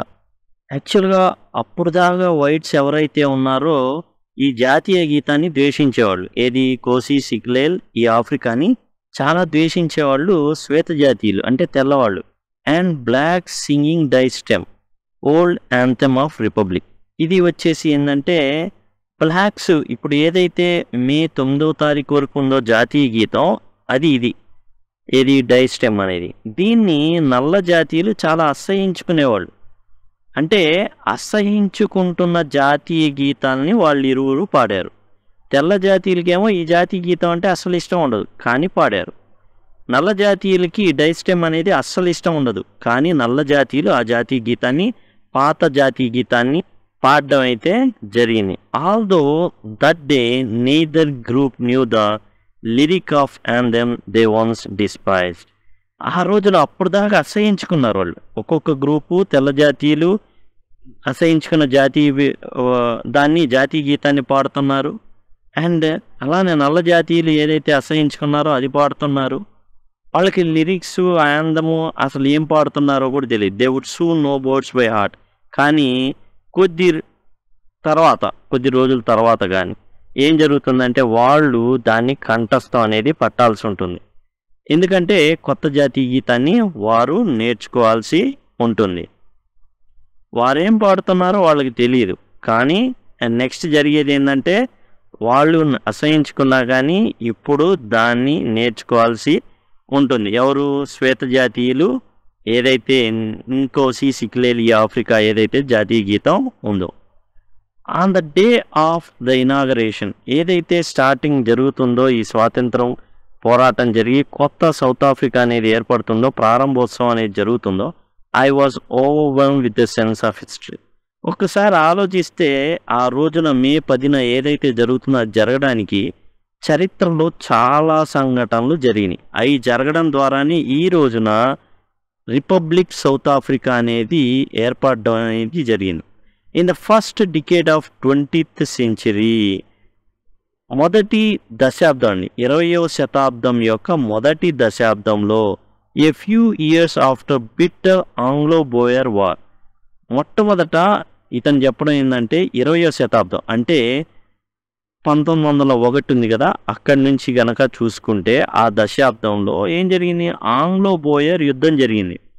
అంటే ఆంగ్లేయులకిను బోయర్లు అనబడే వాళ్ళకి, అంటే ముఖ్యంగా సౌత్ ఆఫ్రికాలో ఉంటున్న వాళ్ళకి ఏం జరిగింది? యుద్ధం అయితే జరిగింది. ఎప్పుడు ఇది జరిగింది? Before my own birth. అప్పటికి మండేలా గారు జన్మించడం అయితే జరగలేదు. The white skin peoples of South Africa patched up their differences. ఇక్కడ ఏం జరిగింది? ఈ తెల్ల జాతీయులందరూ కూడా వాళ్ళ విభేదాలని పక్కన పెట్టి, white skinned peoples of South Africa patched up their differences, వాళ్ళ విభేదాలు ఏవైతే ఉన్నాయో అవన్నీ పక్కన పడేసి వాళ్ళు యునైట్ అయ్యారు. And erected A system of racial domination against the dark skin people of they own land. ఆఫ్రికాలో ఎవరు ఉంటారండి? నల్ల జాతీయులు ఉంటారండి. వాళ్ళకి వ్యతిరేకంగా వీళ్ళు రేషియల్ డామినేషన్ చేయడానికి అపార్థైడ్ సిస్టమ్ని తీసుకొచ్చారు. వర్ణ వివక్ష అనే దాన్ని తీసుకొచ్చారనమాట. వైట్ పీపుల్ అంతా కలిసిపోయారు. వాళ్ళ మధ్యలో ఉన్న ఏవైతే డిఫరెన్సెస్ ఉన్నాయో వాటన్నిటిని కూడా సరి చేసేసుకున్నారు. ఈ నల్ల జాతీయుల మీద పెత్తనం చేయడానికి వాళ్ళు సపరేట్గా చట్టాన్ని తీసుకొచ్చుకున్నారు. The structure they created form the basis of one of the harshest most inhuman society the world has ever known. అప్పుడు తెచ్చారు చూసారా, ఏదైతే ఆ స్ట్రక్చర్ ఉందో, అపార్థిట్ వర్ణ వివక్ష ఏదైతే ఉందో అది భయానకమైంది, అసలు మానవత్వమే లేనిది. అలాంటిది ప్రపంచంలో ఎక్కడ కూడా కనివిని ఎరగని దాన్ని తీసుకొచ్చేశారు. Now in the last decade of 20th century, అంటే ఈ యొక్క 1990 నుంచి 2000 ఏదైతే ఉందో అది 20th century లాస్ట్ డికేడ్ అవుతుంది. My own 8th decade as a man. 8th decade అంటే 80, దరిదాపులుగా 80వ దశకంలో ఉన్నాడు ఆయన. 1990లో అప్పుడు ఎన్ని ఏళ్ళు అంటే ఇతనికి 80 ఏళ్ళు. ఎవరికి? మండేలా గారికి 30 ఏళ్ళు జైల్లో ఉన్నాడు. And 88th decade as a man. 80 అంటే 8 దశాబ్దాలు ఆయన బ్రతుకున్నాడు. 80 సంవత్సరాలు అప్పటికి ఆయనకి. The system had been overturned forever and replaced by one that recognise the rights and freedoms of all peoples regardless of the colour of the skin. ఇప్పుడు ఎప్పుడైతే 20వ శతాబ్దపు మొదటి దశాబ్దంలో అపార్థైడ్ వచ్చిందో, అది 20వ శతాబ్దం చివరి దశాబ్దంలో మార్పు జరిగింది. దాన్ని ఏం చేశారు? వీళ్ళు తీసి ఇసిరేశారు, దాన్ని తోసేశారు. అపార్థైడ్ సిస్టమ్ని తోసేసి అందరికి హక్కులు ఉంటాయి, అందరికి స్వేచ్ఛ ఉంది. Regardless of colour of their skin, ఎవరైనా సరే ఏ కలర్ ఉన్నా కానీ వాళ్ళకి స్వేచ్ఛ అనేది ఉండే విధంగా ఈ అపార్థైడ్ సిస్టమ్ని కూలదోయడం జరిగింది. The day had come about through the unimaginable sacrifices of thousands of my people. ఏదైతే వీళ్ళు మే 10న స్వాతంత్ర దినోత్సవం జరుపుకున్నారు కదా, అది ఎట్లా వచ్చింది? అస్సలు ఎవరు కూడా ఊహించలేనటువంటి త్యాగాలు వేల మంది ప్రజలు చేశారనమాట. People who suffering and courage can never be counted or repaid. వాళ్ళ త్యాగాలు కానీ వాళ్ళు పడ్డ బాధలు కానీ ఎవరు కూడా కౌంట్ చేయలేరు. ఎవరు కూడా దాన్ని రీపే కూడా చేయలేరు. నువ్వు ఇంత కష్టపడ్డావు కాబట్టి ఇదిగో నీకింత జీతం ఇస్తున్నా దానికి అయిపోయింది అని చెప్పడానికి వీల్లేదు. ఆ త్యాగాలకి వెలకట్టలేనటువంటి త్యాగాలు వాళ్ళు చేశారు. I felt that day. ఆ రోజున తాను మండేలా గారు ఇలా అనుకున్నారు. As I have on so many other days that I was simply the sum of all those African patriots who had gone before me. ఆ రోజున అనిపించిందనమాట, ఈ రోజున తాను ఏదైతే అధ్యక్షుడిగా ఎన్నుకోబడ్డాడో కేవలం తానేదో చేయడం వల్ల కాదు, ఆ త్యాగాలు ఏవైతే ఉన్నాయో అందరూ చేసిన దేశభక్తుల త్యాగాలు, వాళ్ళ యొక్క వెలకెట్టలేని త్యాగాలు, వాళ్ళ ప్రాణార్పణలు ఏవైతే ఉన్నాయో అవన్నిటి యొక్క మూల్యం ఇప్పుడు ఈయన అధ్యక్షుడు అవడం అంతే తప్ప ఈయనేదో 30 సంవత్సరాలు జైల్లో ఉన్నాడు కాబట్టి అది నాకు వచ్చిందని అనుకోవట్లా. That long and noble line ended and now began again with me. ఆ ఏదైతే గొప్ప వంశంలాగా చైన్ బ్యాచ్ లాగా త్యాగాలు చేసుకుంటూ వస్తున్నారో, వీళ్ళంతా త్యాగాలు చేసుకుంటూ వస్తున్నారు కదా, అది ఇక్కడితో ఎండ్ అయింది. ఎందుకని? స్వాతంత్రం వచ్చింది. ఇప్పుడు ఫ్రెష్గా బిగాన్ అగైన్ విత్ మీ, ఇప్పుడు ఇతనితోనే మళ్ళా స్టార్ట్ అయింది. అంతే కదా. I was pained that I was not able to thank them and that they were not able to see what their sacrifice had wrought అంటే హ్యాడ్ బ్రాట్. వాళ్ళ త్యాగాలు ఏమాత్రం కూడా అసలు మర్చిపోలేము. కనీసం వాళ్ళకి థ్యాంక్స్ చెప్దాము, ధన్యవాదాలు చెప్దామంటే వాళ్ళు ఏమైనా ఉన్నారా? ఈ రోజున చూడగలుగుతున్నారా? లేరు. వాళ్ళు లేరు. ఎందుకు లేరు? వాళ్ళు చనిపోయారు, వాళ్ళు బ్రతికి లేరు. ఈ రోజున ఇంతటి గొప్ప రోజున చూడడానికి వాళ్ళు బ్రతికి లేరు. వాళ్ళు చేసిన త్యాగాలకి ఎలాంటి త్యాగాలు ఏవైతే సాక్రిఫైజెస్ వాళ్ళు చేశారో, ఎలాంటి పరిస్థితి వచ్చిందో, ఈ స్వాతంత్రం వచ్చిందో అది చూడడానికి వాళ్ళు లేరు. They were not able to see, వాళ్ళు చూడడానికి లేరు.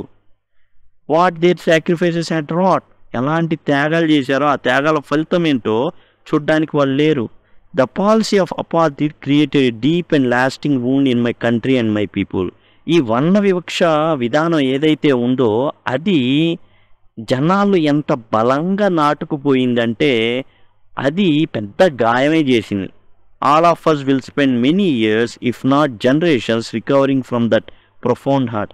ఆ బాధాకరమైన కత్తి లాంటి దూసేసింది గుండెలో. అది మానడానికి ఎన్ని రోజులు పడుతుందో తెలీదు, కానీ కొన్ని తరాలు, ఇఫ్ నాట్ జనరేషన్స్, తరాల అంత దూరం వెళ్లకుండా ఉంటే మంచిది అనేసి. All of us will spend many years, చాలా సంవత్సరాలు దీనికోసం, ఇది మానాలంటే చాలా సంవత్సరాలు పడుతుంది. ఇఫ్ నాట్ జనరేషన్స్, కొన్నిసార్లు తరాలు కూడా పట్టొచ్చు. Recovering from that profound hurt, అంత బలమైన గాయం అనేది వాళ్ళకి తగిలింది. But the decades of oppression and brutality had another unintended. అయితే దశాబ్దాల అణచివేత, దశాబ్దాల ఈ హింస ఏదైతే ఉందో అన్ఇంటెండెడ్ ఎఫెక్ట్, అంటే అనుకోనటువంటి ఒక ఫలితాన్ని ఇచ్చింది. That was that it produced. అది ఏం చేసింది అంటే, మేము అనుకోలే అంతటి బాధ, హింస ఏం చేసింది అంటే జనరేట్ చేసింది, ప్రొడ్యూస్ చేసింది, ఉత్పత్తి చేసింది. ఎలాంటివన్నీ? Oliver Tambos, Walter Sisulus, chief Luthulis, the Yusuf of Dadoos, the Bram Fischers and Robert Sobukwes of our time, men of such extraordinary. So వీళ్ళందరూ కూడా గొప్ప వాళ్ళు జన్మించారనమాట. అంటే వాళ్ళు పుట్టంగానే గొప్పవాళ్ళు అవలా. ఈ బాధలు పడి, కష్టాలు పడి, ఆ వర్ణ వివక్షని ఎదుర్కొని. అసలు వర్ణ వివక్ష ఏంటి అంటే, నల్ల జాతీయుల్ని కనీస మానవ హక్కులు లేవు. ఒక నల్లవాడు కావాలనుకుంటే, ఒకవేళ ఒక తెల్లవాడు కావాలనుకుంటే ఒక నల్లవాడిని సింపుల్గా చంపేయచ్చు. ఇది అట్మోస్ట్ జరిగేది. తనని గెంటేయచ్చు, లేక బానిసగా మార్చేయచ్చు, తన ఇంట్లో రాత్రిపూట గొలుసులతో కట్టి ఉండొచ్చు, చంపేసినా పెద్దగా శిక్షలు ఉండవు. అది వర్ణ వివక్ష అనమాట, అపార్థిడ్. ఈ విధంగా జనరల్గా మనం ఎట్లా అయితే జంతువుల్ని ట్రీట్ చేస్తామో ఆ నల్ల జాతిని కూడా ట్రీట్ చేసేటటువంటి విధానమే వర్ణ వివక్ష విధానం. వాళ్ళకేం రాజకీయ హక్కులు ఉండవు, వాళ్ళకేమి రాజకీయంగా ఉండేటటువంటి పోస్టులు ఉండవు, ఏమీ ఉండవు. These are some prominent names in the struggle against apartheid. ఈ వర్ణ వివక్ష విధానానికి వ్యతిరేకంగా పోరాడినటువంటి వాళ్ళలో కొద్దిమంది వీళ్ళు, ఆలివర్ టాంబోస్ కానీ, వాల్టర్ సిసిలియస్ కానీ వీళ్ళు. Courage, wisdom and generosity that they like May never be known again. ఈ అపార్థైడ్ సిస్టమ్ వల్ల వాళ్ళు ఎదుర్కొన్న అమానుష్యమైన చర్యల వలన వాళ్ళలో అద్భుతమైన నాయకులు పుట్టారు. వాళ్ళలో సాహసం ఉంది, జ్ఞానం ఉంది, దాతృత్వం ఉంది. అలాంటి వాళ్ళు మరలా వీళ్ళకి తెలియకపోవచ్చు. దే లైక్, వాళ్ళలాంటి వాళ్ళు మే నెవర్ బి నోన్ అగైన్, అలా మరలా ఎవరు ఎదురు కాకపోవచ్చు. Perhaps it requires such depth of oppression to create such heights of character. ఇక్కడ ఏం చెప్తున్నా అంటే మండేలా గారు, ఇప్పుడు బొగ్గుని విపరీతమైన ఒత్తిడికి గురి చేస్తే వజ్రంగా తయారవుతుంది. అలానే ఇక్కడ కూడా వీళ్ళు అపార్థైడ్ సిస్టమ్, వర్ణ వివక్ష విధానం వలన ఈ యొక్క ఆంగ్లేయులు వాళ్ళని తొక్కి పట్టారు. ఎంతలా వీళ్ళని తొక్కేశారంటే వజ్రాల లాంటి వాళ్ళు వీళ్ళు పుట్టుకొచ్చారు. అలాంటి క్యారెక్టర్ పుట్టడానికి కారణం ఏంటంటే అలాంటి హింసా ప్రవృత్తి, అలాంటి తొక్కేసేటటువంటి ఆంగ్లేయుల గుణం అనమాట. My country is rich in minerals and gems that lie beneath its soil. మా మట్టిలో ఏమున్నాయి? ఆఫ్రికా, సౌత్ ఆఫ్రికా మట్టిలో మినరల్స్ ఉన్నాయి, ముత్యాలు ఉన్నాయి, రత్నాలు ఉన్నాయి. But I have always known that its greatest wealth is people. కానీ అంతకన్నా అమూల్యమైన వాళ్ళు ఎవరంటే మా ప్రజలు. Finer and truer than purest diamonds.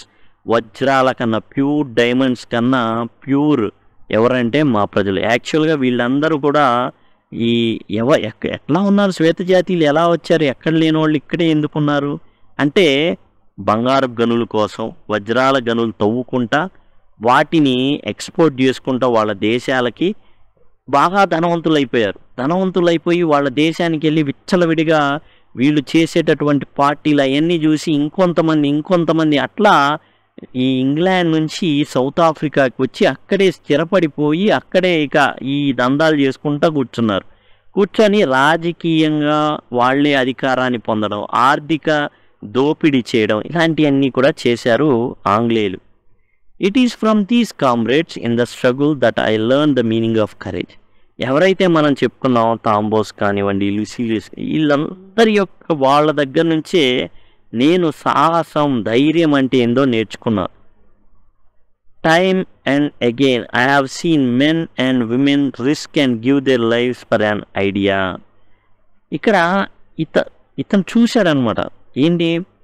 ఎవరైతే స్త్రీలు కానీ పురుషులు కానీ వాళ్ళు ఏదైతే అనుకున్నారో ఆలోచన విధానం కోసం వాళ్ళ ప్రాణాలని కూడా అర్పించారు. I have seen men stand up to attacks and torture without breaking, sowing a strength and resilience that defies the imagination. Mandela గారు చెప్తున్నారనమాట. చాలామంది పురుషులు ఎవరైతే మగవాళ్ళు ఉన్నారో ఈ యొక్క ఆంగ్లేయులు టార్చర్ పెట్టారు వితౌట్ బ్రేక్ అసలు లేకుండా టార్చర్ పెడతానే ఉన్నారు. అయినా కానీ మొక్కవోని దీక్షతో ఆ విధంగానే నిలబడ్డారు. అసలు మన ఇమాజినేషన్ని దాటి వాళ్ళు తట్టుకున్నారు. వాళ్ళు వేసిన శిక్షలకు కానీ వాళ్ళు చేసిన అరాచకాలకు కానీ. I learn that courage was not absence of fear. అప్పుడు నేను నేర్చుకున్న విషయం ఏంటంటే సాహసం, ధైర్యం అనేది భయం లేకపోవడం కాదు. భయం ఉంటుంది ప్రతి మనిషిలో. భయం లేదురా వీడికి, భయం లేదు వీళ్ళకి అనుకుంటాం. But the triumph over it. కానీ విషయం ఏంటంటే భయాన్ని గెలవడం, భయానికి మించి మన ధైర్యం ఉండడం, ఆ భయాన్ని మీద విజయం సాధించడం. But the triumph over it అంటే భయం మీద విజయం సాధించడం అనమాట. The brave man is not he who does not feel afraid. ధైర్యవంతుడు అంటే భయపడని వాడు కాదు. He who conquers that fear. ఆ భయాన్ని జయించేవాడే నిజమైన బ్రేవ్ మ్యాన్, ధైర్యం కలిగిన వాడు అనమాట. No one is born hating another person because of the colour of his skin. ఒక వ్యక్తి గర్భంలో ఉండి పుట్టినప్పుడు వెంటనే నువ్వు నల్లగున్నావు పో, నేను నిన్ను ద్వేషిస్తా అని ఎవ్వరు అనరు. Or is background, or is religion. ఎవరు కూడా బ్యాక్గ్రౌండ్ని, నా బ్యాక్గ్రౌండ్ ఇది, నీ బ్యాక్గ్రౌండ్, నీ కులం ఇది, నా కులం అది కాబట్టి నేను ద్వేషిస్తా. నేను ఇప్పుడే పుట్టా, నువ్వు ఫలానా ఎక్స్ కులం కాబట్టి నిన్ను ద్వేషిస్తున్నా, నీ రంగు నలుపు కాబట్టి ద్వేషిస్తున్నా, లేదా నీ మతం ఇది కాబట్టి ద్వేషిస్తున్నా అని పుట్టగానే ఏ పిల్లోడో ఎవరు చెప్పరు. People must learn to hate. అది ప్రజలు ఏం చేస్తారు, ద్వేషించడం నేర్చుకుంటారు. And if they can learn to hate, అలా ద్వేషించడం నేర్చుకుంటే they can be taught to love, ప్రేమించడం కూడా నేర్చుకోవచ్చు కదా. ద్వేషించడం అనేది పుట్టుకతో రాలా, వీళ్ళు నేర్చుకున్నది. అలాంటప్పుడు ప్రేమను ఎందుకు నేర్చుకోలేరు? For love comes more naturally to the human heart than its opposite. Hate ఇంకా ద్వేషించాలంటే 400 చెత్త పోసుకోవాలి వాళ్ళ మీద, వాళ్ళకి సంబంధించినవి. అది వాళ్ళు ఇలాంటి వాళ్ళు, అలాంటి వాళ్ళు, ఇలాంటి వాళ్ళు, అలాంటి వాళ్ళు అని అనుకోవాలి ద్వేషించాలంటే. కానీ లవ్ చేయాలంటే ఇవన్నీ అవసరంలా, న్యాచురల్గా మనం లవ్ చేయడానికే ఉన్నాం. లవ్ అంటే సినిమాల్లో లవ్ కాదు. Even in the grimmest times in prison, అసలు చాలా భయంకరమైన పరిస్థితుల్లో, కారాగారంలో ఉన్నప్పుడు కూడా, జైల్లో ఉన్నప్పుడు కూడా, when my comrades and I were push to our limits, ఎంత టార్చర్ పెట్టారంటే ఇంక వర్జ్ అనమాట, ఇంకా తట్టుకోలేనురా బాబోయ్ అనుకున్నంతగా వాళ్ళు వాళ్ళని నెట్టేసినప్పుడు, I would see a glimmer of humanity in one of the guards. అప్పుడు కూడా వాళ్ళు టార్చర్ పెడుతున్న వాళ్ళలో ఒక్కళ్ళు అయినా కొంచెమైనా ఇసుమంతైనా అంటారే, అంత మానవత్వమైనా నేను చూడగలిగా. Perhaps just for a second, but it was enough to reassure me and keep me going. వాళ్ళలో కొద్ది మందిలో ఒక్కళ్ళు మానవత్వాన్ని నేను ఇసుమంత చూశాను. ఎట్లా ఒక్క సెకండ్, అరే రే పాపం రా, అట్లా అంత చేయకూడదురా అన్న ఇది విన్నా. అది చాలు, అతన్ని చాలా టార్చర్ చేశారు. అన్నం పెట్టలేదు, లేకపోతే అతనికి కావాల్సిన ఏ సౌకర్యం కలిగించలేదు, వాళ్ళకి ఫుడ్ పెట్టకపోతే ఈయన నిరాహార దీక్ష చేయడం, ఇలాంటివి చాలా జరిగినాయి. వాళ్ళు ఇతన్ని చాలా చాలా ఇబ్బంది పెట్టడం జరిగింది. అయితే వాళ్ళలో కొద్దిమంది ఉన్నారు జాలి పడిన వాళ్ళు. అది అతన్ని, అరే మానవత్వం ఉందిరా, ఇంకా ఉంది ఈ మనుషుల్లో. Man's goodness is a flame that can be hidden but never extinguish. మనిషిలో ఉన్న మంచితనాన్ని దాచిపెట్టొచ్చు. Man's goodness is a flame, మనిషిలో ఉన్న మంచితనం ఎలాంటిది, ఒక దీపం లాంటిది, మంట లాంటిది, దాన్ని దాచిపెట్టొచ్చు కానీ ఆర్పలేము అంటున్నారు మండేలా గారు. Man's goodness is a flame that can be hidden but never extinguish. మనిషిలో ఉన్న మంచితనం దీపం, మంట లాంటిది, దాన్ని దాచిపెట్టగలం కానీ ఎప్పుడూ ఆర్పలేమంట. In life every man has twin obligations. ప్రతి మనిషికి కూడా 2 రకాలైన బాధ్యతలు ఉంటాయి. ఆబ్లిగేషన్స్ టు హిజ్ ఫ్యామిలీ, తన కుటుంబానికి సంబంధించిన బాధ్యతలు. To his parents, to his wife and children. కుటుంబం అంటే ఏంటి, పేరెంట్స్ తల్లిదండ్రులు, భార్య, పిల్లలు, వాళ్ళకి సంబంధించినటువంటి బాధ్యతలు. And he has an obligation, రెండవ బాధ్యత ఏంటంటే టు హిజ్ పీపుల్, ప్రజలు, ఆ ప్రాంతపు ప్రజలు, తన కమ్యూనిటీ, తాను ఉంటున్న సంఘం అండ్ తన దేశం. In a civil and human society each man is able to fulfil those obligations. సాధారణంగా ఉండేటటువంటి మానవత్వంతో కూడినటువంటి సమాజంలో బతుకుతున్నప్పుడు ఈ 2 రకాల విధులు మనిషి సులభంగా పాటించగలడు. తన కుటుంబాన్ని జాగ్రత్త చూసుకోగలడు, తన దేశం గురించి ఆలోచించి మంచి నిర్ణయాలు తీసుకోగలడు. కానీ ఇలాంటి ద్వేషపూరితమైన సమాజంలో ఉంటూ నల్ల జాతీయుల్ని కనీస జంతువుల్లా కూడా చూడడానికి సిద్ధంగా లేనటువంటి సమాజంలో ఈ బాధ్యతలు నెరవేర్చాలంటే చాలా కష్టం. According to his own inclinations and abilities, తాను అనుకున్న ప్రిఫరెన్స్లో, తను అనుకున్న సామర్థ్యంలో ఏమాత్రం కూడా బాధ్యతని నెరవేర్చలేడు. సాధారణమైన సమాజాల్లో ఏం చేయొచ్చు, మనిషి తాను ఏదైతే అనుకున్నాడో తన కుటుంబాన్ని కానీ దేశాన్ని కానీ చేయడానికి సిద్ధంగా ఉంటాడో చేసేస్తాడో, అలాంటి పరిస్థితులు ఉంటాయి. But in country like south Africa it was almost impossible for a man of my birth and colour to fulfil both of this obligations. అయితే సౌత్ ఆఫ్రికా లాంటి దేశంలో, అది కూడా నల్ల జాతీయుడు, తాను పుట్టిన పుట్టుకను బట్టి నల్ల జాతీయుడు అయినందున తాను తన బాధ్యతని నెరవేర్చడం అనేది ఇంపాసిబుల్, అసాధ్యం. In South Africa a man of colour who attempted to live as human being was punished and isolated. South Africa లాంటి దేశంలో ఒక నల్ల జాతీయుడు మనిషిలాగా బ్రతకాలి అనుకున్నా గాని అతను శిక్షింపబడతాడు, కారాగారంలో ఒంటరిగా ఉంచబడతాడు. In South Africa a man who tried to fulfil his duty to his people was inevitably ripped from his family and his home. ఇక సౌత్ ఆఫ్రికా లాంటి దేశంలో ఎవరైనా సరే తన ప్రజలకి ఏదైనా చెయ్యాలి అనుకుంటే తన కుటుంబం రిప్డ్ ఫ్రమ్ హిస్ ఫ్యామిలీ, తన కుటుంబం నుంచి విడదీయబడతాడు, తన ఇంటి నుంచి విడదీయబడతాడు. And was force to live life apart, దూరంగా ఉంచబడతాడు, అంటే జైల్లో ఉంచుతారు. A twilight existence of secrecy and rebellion. ఇక్కడ జైల్లో ఉంచబడతాడు. To live a life apart అంటే దూరంగా, was force to live a life apart అంటే దూరంగా ఉంచబడతాడు, జైల్లోనే వేస్తారు. లేదా ఇంకో పని జరిగింది ఏంటంటే a twilight existence of secrecy and rebellion. ఇతను ఏంటంటే సీక్రెట్ లైఫ్గా దూరంగా ఎక్కడో రెబిలియన్, తిరుగుబాటుదారుడిగా జీవించాల్సి ఉంటుంది. ఒకటి జైలు జీవితం, దూరంగా ఉంచబడతాడు. లేదా ఏం చేయబడతాడు, ఒక రెబెల్ లాగా. మన దేశంలో నక్సలైట్లు ఉన్నారనుకోండి, సపోజ్ వాళ్ళు ఎలా ఉంటారు సీక్రెట్గా అండ్ రెబెల్స్, అట్లా అనమాట ఆ దేశంలో. కాబట్టి అతను దేశద్రోహిగా పరిగణింపబడతాడు, జైల్లో వేయబడతాడు దొరికితే. I did not in the beginning choose to place my people above my family.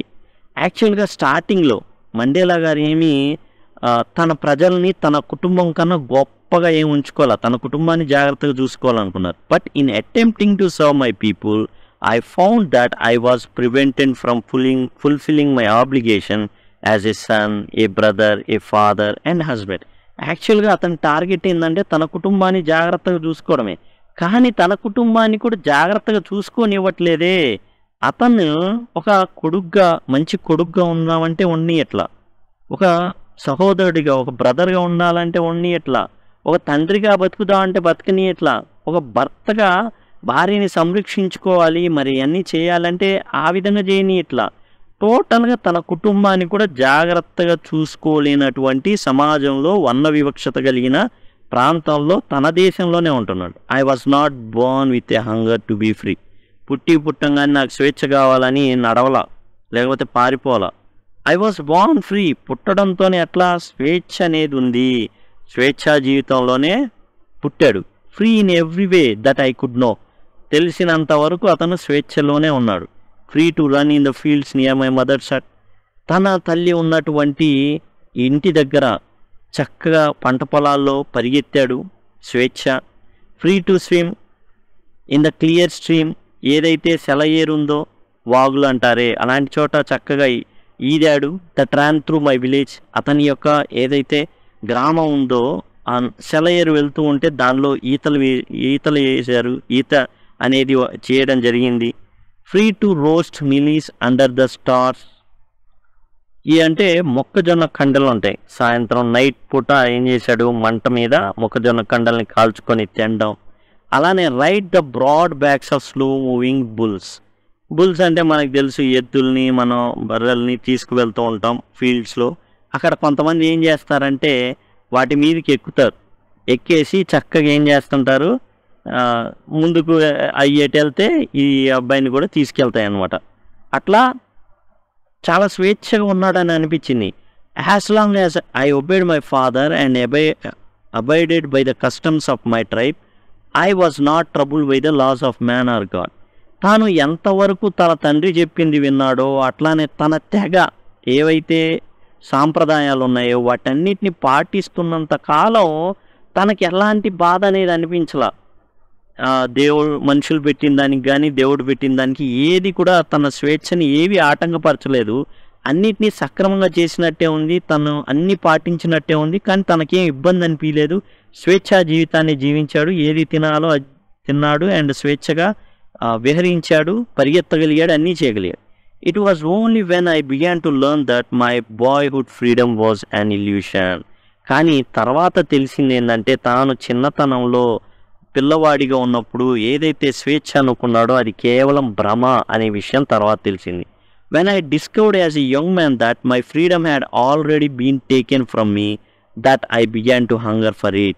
ఇతను ఎప్పుడైతే యువకుడిగా అయ్యాడో అప్పుడు తనకు అనిపించింది ఏంటంటే తన స్వేచ్ఛని ఎవరు లాగేసుకున్నారు. అప్పుడు ఆకలి అనేది పుట్టింది. నాకు స్వేచ్ఛ స్వాతంత్రాలు కావాలి అనే ఆకలి అతనిలో పుట్టింది. At first as a student I wanted freedom only for my self. తాను విద్యార్థిగా ఉన్నప్పుడు తనకి స్వేచ్ఛ ఉంటే చాలనుకున్నాడు, తన వరకే స్వేచ్ఛ ఉంటే చాలనుకున్నాడు. The transitory freedoms of being able to stay out at night. విద్యార్థిగా ఉన్నప్పుడు రాత్రిలు నైట్ అవుట్లు చేయడం, రీడ్ వాట్ ఐ ప్లీజ్డ్, ఇష్టం వచ్చింది చదువుకోవడం, and go where I chose, ఎక్కడికి వెళ్ళాలనుకుంటే అక్కడికి వెళ్ళడం. ట్రాన్స్టరీ ఫ్రీడమ్ అంటే టెంపరీ ఫ్రీడమ్ అండి. స్టూడెంట్గా తాను ఏమనుకున్నాడు, నైట్ అవుట్లు చేయడం, ఇష్టం వచ్చింది చదువుకోవడం, ఎక్కడికి కావాలంటే అక్కడికి వెళ్ళడం, ఇదే తాను ఏమనుకున్నాడంటే ఫ్రీడమ్ అనుకున్నాడు. అయితే అది టెంపరీ ఫ్రీడమ్ అనే విషయం తర్వాత తెలిసింది. Later as a man, young man in Johannesburg, తర్వాత ఒక యువకుడిగా జోహన్నెస్బర్గ్లో earned for basic and honorable freedoms of achieving my potential, of earning my keep, of marrying. తర్వాత యువకుడిగా జోహన్నెస్బర్గ్లో ఉన్నప్పుడు కనీసం బేసిక్ ఫ్రీడమ్, ఆనరబుల్ ఫ్రీడమ్ అంటే తాను చేసే పని తాను స్వేచ్ఛగా చేసుకో విధంగా. ఏంటది? అచీవింగ్ మై పొటెన్షియల్, తన యొక్క సామర్థ్యం ఎంత ఉందో దాన్ని బట్టి ఎదగాలనుకోవడం. ఎర్నింగ్ మై కీప్, ఏదైతే సంపాదించుకున్నాడో తన కుటుంబం కోసం పొదుపు చేసుకోవడం. ఆఫ్ మ్యారింగ్, పెళ్లి చేసుకోవడం, అండ్ కుటుంబాన్ని కలిగి ఉండడం. The freedom not to be obstructed in a lawful life. యాక్చువల్గా ఇది చట్టబద్ధమైనటువంటి స్వేచ్ఛ అన్నమాట. దీన్ని ఎవరు కూడా కాదనలేరు. ఇది లాఫుల్ లైఫ్లో జనరల్గా ఉండేది, ఎవరు అడ్డుపడంది. తన కుటుంబం కావాలనుకోవడం, పెళ్లి చేసుకోవడం, కుటుంబాన్ని ఏర్పరచుకోవడం, కుటుంబం కోసం సంపాదించుకోవడం, ఇవన్నీ కూడా లాఫుల్ లైఫ్లో ఎవరు కూడా అభ్యంతరం చెప్పలేని. కానీ but then I slowly saw that not only was I not free, but my brothers and sisters were not free.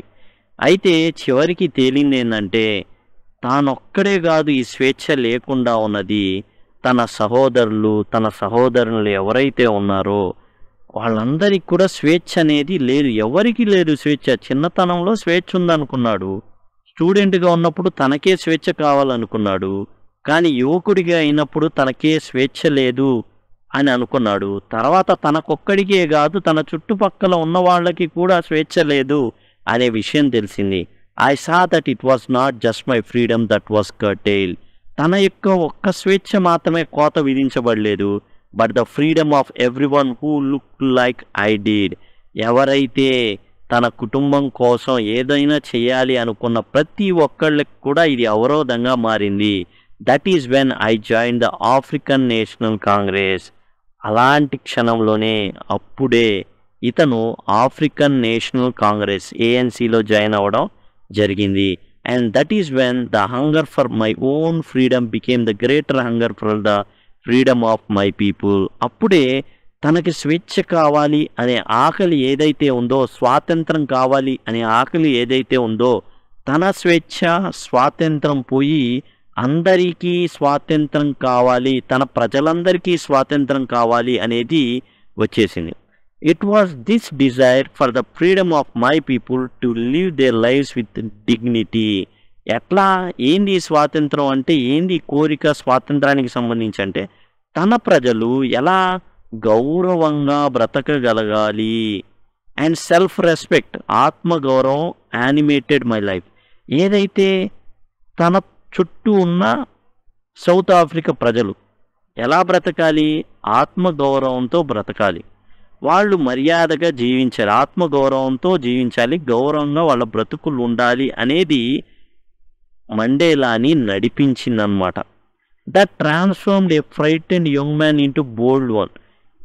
భయంగా పిరికిగా ఉండే ఒక యువకుడిని అత్యంత అసాధారణ సాహసికుణ్ణి చేసే. That drove a law abiding attorney. ఒక చట్టాన్ని ఎప్పుడు కూడా ఓకే చెప్పే, అంటే చట్ట పరిధిలోనే ఉండేటటువంటి ఒక వ్యక్తిని, ఒక సైనికుడిని క్రిమినల్ చేసి that turn A family loving husband into A man without a house. అంటే కుటుంబాన్ని ప్రేమించేటటువంటి ఒక భర్త ఎప్పుడు ఇంట్లో ఉండాలనుకుంటాడు, తనకి ఎటువంటి పని లేకపోయినా, అలాంటి వాడిని ఇల్లే లేకుండా ఇంటికే వెళ్ళకుండా చేసేసాయన్నమాట. ఎందుకని? తన ప్రజలకు స్వాతంత్రం కోరుకున్నాడు కాబట్టి. That forced A life loving man to live like A monk. అసలు జీవితాన్ని ప్రేమించే ఒక వ్యక్తిని ఇప్పుడు తన ప్రజల స్వాతంత్రం కోసం సర్వసంగ పరిత్యాగిలాగా బ్రతకాల్సిన అగత్యం ఏర్పడింది. అంటే అన్నీ వదులుకోవాల్సిన అవసరం అనేది ఏర్పడింది. తన పిల్లలను వదులుకున్నాడు, భార్యను వదులుకున్నాడు, తన ఇంటిని వదులుకున్నాడు, కుటుంబాన్ని వదులుకున్నాడు. I'm no more virtuous or self sacrifice than the next man. నేనేమి నా పక్కనోడి కన్నా గొప్పోడిని, మంచోడిని, అసలు త్యాగమూర్తిని అని నేను చెప్పట్లా. But I found that I could not even enjoy the poor and limited freedoms I was allowed when I knew my people were not free. యాక్చువల్గా ఏం జరిగిందంటే తనకు కొద్దిపాటి స్వాతంత్రం ఉన్నా అది తాను అనుభవించలేకపోయాడు. ఎప్పుడు అనుభవించలేకపోయాడు ఉన్న కొద్దిపాటి స్వాతంత్రాన్ని? తన ప్రజలు ఎప్పుడైతే బానిసత్వంలో ఉన్నారు అని అనిపించిందో అప్పుడు తనకున్న కొద్దిపాటి స్వాతంత్రాన్ని కూడా మండేలా అనుభవించలేకపోయాడు. Freedom is indivisible. ఫ్రీడమ్ అనే దాన్ని మనం భాగాలుగా చేయలేం. The chains on any one of my people were the chains on all of them. మా ప్రజల్లో ఎవరైతే ఆ దేశ ప్రజలు ఉన్నారో వాళ్ళందరూ కూడా ఎలా ఉన్నారు? సంఖ్యల్లో ఉన్నారు. మరి నేను ఎట్లా ఫ్రీ అవుతాను? వాళ్ళు సంఖ్యల్లో ఉన్నారంటే నేను సంఖ్యల్లో ఉన్నట్టే. The chains on all of my people are chains on me. వాళ్ళందరి మీద ఈ యొక్క సంఖ్యలు ఉన్నాయంటే నా మీద కూడా ఉన్నట్టే. I knew that oppressor must be liberated just as surely as the oppressed. ఇక్కడ అసలు మంచి ఫిలాసఫీ చెప్తున్నారండి. ఈ ఫిలాసఫీ అనేది చాలా గొప్పది. బాధించేవాడు బాధితుడు. I knew that oppressor must be liberated. ముందు బాధించేవాడిని స్వాతంత్రం ఇవ్వాలి. ముందు బాధించేవాడికి స్వాతంత్రం సిద్ధించాలి, వాడికి స్వేచ్ఛ ఇవ్వాలి. Just as surely as the oppressed. బాధితుడికి ఎంత స్వాతంత్రం కావాలో బాధించేవాడికి కూడా అదే స్వాతంత్రం కావాలి. అంటే వాడు కూడా సంఖ్యల్లో ఉన్నాడు, వాడికి తెలియట్లా. A man who takes away another man's freedom is a prisoner of hatred. వాళ్ళకి అర్థం కాని విషయం ఏంటంటే ఆంగ్లేయులకి ఒక మనిషి స్వాతంత్రాన్ని ఇంకొక మనిషి హరిస్తున్నాడు అంటే ఆ మనిషి ద్వేషం విధించినటువంటి కారాగారంలో ఉన్నాడు. ద్వేషం అతన్ని జైల్లో ఉంచేసింది. మమ్మల్ని జైల్లో పెడుతున్నాడు అనుకున్నాడు. కాదు, అతనిలో గూడు కట్టుకున్న ద్వేషం అతన్ని ముందే జైల్లో పడేసింది. ఆ ద్వేషపు జైల్లో ఉన్నటువంటి ఆంగ్లేయుడు ఈ వ్యక్తిని, నల్లటి వ్యక్తిని ఫిజికల్ జైల్లో పెడుతున్నాడు. Is locked behind bars of prejudice and narrow mindedness. యాక్చువల్గా ఈ శ్వేత జాతీయుడు ఆల్రెడీ అతను జైల్లో ఉన్నాడు, ఊసల వెనకే ఉన్నాడు. ఎలాంటి ఊసలు అంటే అవి ప్రెజుడిస్, దురభిమానం, నారో మైండెడ్నెస్, సంకుచిత మనసు. అంటే ఏది మంచి ఒప్పుకోలేని స్థితిలో ఉన్నాడు. నల్లోడు కూడా మనిషేరా అంటే ఒప్పుకోట్లా. దురభిమానం, నల్లగంటే చెడే, మనిషి కాదు వాడు. అలాంటి భావాలు అతని మనసులో గూడు కట్టుకుపోయి వాడిని ఏం చేసినాయి? ఒక జైల్లో పడేసినాయి. అందుకని మమ్మల్ని జైల్లో పడేస్తున్నాడు. I'm not truly free if I'm taking away someone else's freedom. ఇతరుల యొక్క స్వేచ్ఛా స్వాతంత్రాలను నేను హరిస్తున్నానంటే నాకు స్వేచ్ఛ లేదని అర్థం. Just as surely as I'm not free when my freedom is taken from మీ. నా నుంచి స్వేచ్ఛా స్వాతంత్రం లాగేస్తున్నారు అనుకో, నేను స్వేచ్ఛగా లేనని అర్థం. అలానే ఎవడైతే నా స్వేచ్ఛా స్వాతంత్రం లాగేశాడో వాడికి కూడా స్వేచ్ఛ లేదు. మరి వాడి దగ్గర ఎవరు లాగేశా అంటే ద్వేషం లాగేసింది, దురభిమానం లాగేసింది, సంకుచిత మనసు లాగేసింది వాడి దగ్గర. వాడికి కూడా స్వేచ్ఛ లేదు. ద అప్రెస్డ్, ఎవరైతే బాధితుడు, and the oppressor alike are robbed their humanity. ఇద్దరి నుండి కూడా మానవత్వం అనేది లాక్కోబడింది, బాధితుడి దగ్గర, బాధించేవాడి దగ్గర. ఇక్కడ చిన్న లాజిక్ ఏం చెప్తున్నాడంటే బాధించేవాడిని కూడా ప్రేమిస్తున్నాడు నెల్సన్ మండేలా.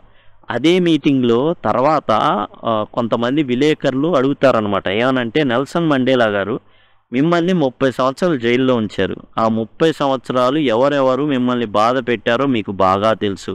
ఇప్పుడు మీరు అధ్యక్షుడు అంటే నెంబర్ 1 పొజిషన్. ఇప్పుడు మీరు వరుస పెట్టి ప్రతీకారం తీర్చుకుంటారా అని అడుగుతాడు. అప్పుడు చెప్తాడు నెల్సన్ మండేలా, నేను నా రక్తంతో అంటే నేను ఏదైతే చిందించే రక్తంతో నేను ఈ దేశ చరిత్రని రాయాలనుకోవట్లా అనేసి ఈ అద్భుతమైన మాటలు కూడా చెప్పడం జరుగుతుంది. యాక్చువల్గా వాళ్ళ మీద కూడా మనం జాలి చూపించాలండి. వాడి మీద కూడా జాలి చూపించాలి. బాధితుడినే జాలి చూపించడం కాదు. బాధించేవాడు కూడా జైల్లో ఉన్నట్టే. వాడి ద్వేషం కమ్మేసింది. ఆ ద్వేషపు వరలు ఎప్పుడైతే విడిపడతాయో అప్పుడు ఖచ్చితంగా అతను ప్రేమించడం మొదలు పెడతాడు. నేను ఈ దేశ చరిత్రని వాళ్ళ రక్తంతో రాయదలుచుకోవట్లేదు, నా దేశ అభివృద్ధిని దీంతో ఆపేయదలుచుకోవట్లా. నేను గనక ఈ విధంగా నేను ప్రతీకార జ్వాలతో రగిలిపోతే నా దేశం నిర్మింపబడదు. కాబట్టి అవన్నీ గతం. ఇక్కడ బాధించేవాడిని కూడా ప్రేమించాలి, ఎందుకంటే వాడు కూడా జైల్లో ఉన్నట్టే. ద్వేషం అతన్ని జైల్లో వేసేసింది, సంకుచిత మనసు అతన్ని జైల్లో వేసేసింది. కాబట్టి అలాంటి వ్యక్తుల్ని మనం ప్రేమించాలే తప్ప అనే ఉద్దేశంతో ఆయన చెప్పడం జరుగుతుందన్నమాట. కాబట్టి బాధించేవాడు కూడా వాడు తన మానవత్వాన్ని లేనట్టే, వాడికి కూడా లేకుండా పోయినట్టే. అంటే ఎవరు లాగేశారంటే ద్వేషం లాగేసింది. ఎట్లయితే నెల్సన్ మండేలా గారి నుంచి స్వేచ్ఛ అనేది లాగేయబడిందో అలానే ద్వేషం, సంకుచితత్వం ఇవన్నీ కూడా బాధించే వ్యక్తి ఆంగ్లేయుడి దగ్గర నుంచి వాడి స్వేచ్ఛను కూడా అది లాగేసింది. సేమ్ బాధించేవాడు ఈక్వల్ టు బాధితుడు అనేసి చెప్పేశారనమాట. ఇదండి టోటల్గా లెసన్. అండ్ తర్వాత కాంప్రహెన్షన్ చెక్ ఏవైతే ఉన్నాయో ఆ ప్రశ్నలు, అండ్ తర్వాత సంబంధించిన ప్రతి ప్రశ్న కూడా మనం డీటెయిల్గా చూద్దాం. అలానే దీని సమ్మరీ కూడా మనం చూద్దాం. Thanks a lot.